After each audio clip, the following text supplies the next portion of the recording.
Scott and Tara's Home Shop. I'm Scott. And I'm Tara. And we hope you enjoy the following video.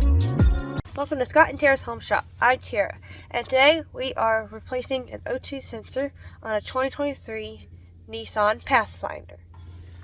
Here's right in there. Y'all can't really see very well, but it's in there somewhere. I'll show y'all in a second. There you go.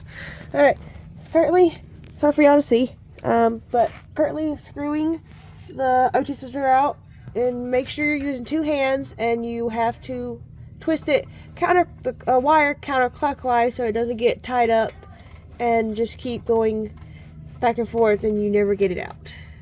So we will come back once it's out.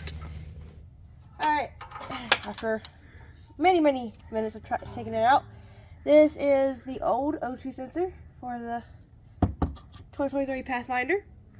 Now we're going to put in the new one and wire and plug it up, I should say.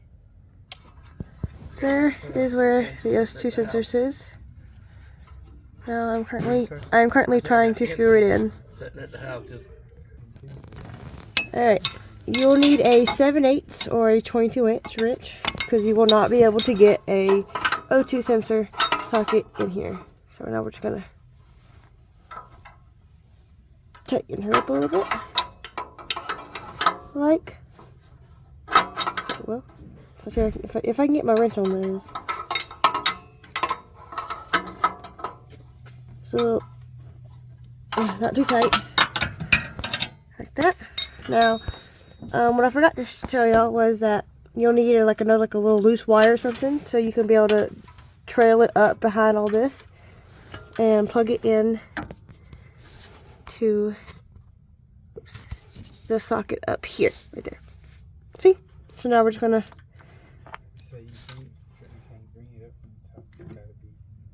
Okay, yeah, and you can't bring it up from the top. It has to come from the bottom over to the plug.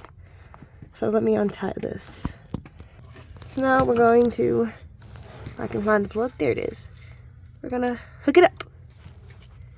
Oh, look at your camera, it's not easy. Like, and there you have it. Your O2 sensor is now in. Alright, there you go. Make sure you put it in the clip. Make sure it's tight, and that's it. Thanks for watching. Like and subscribe. Give this video a big thumbs up, and we'll catch you on the next one. Bye, guys.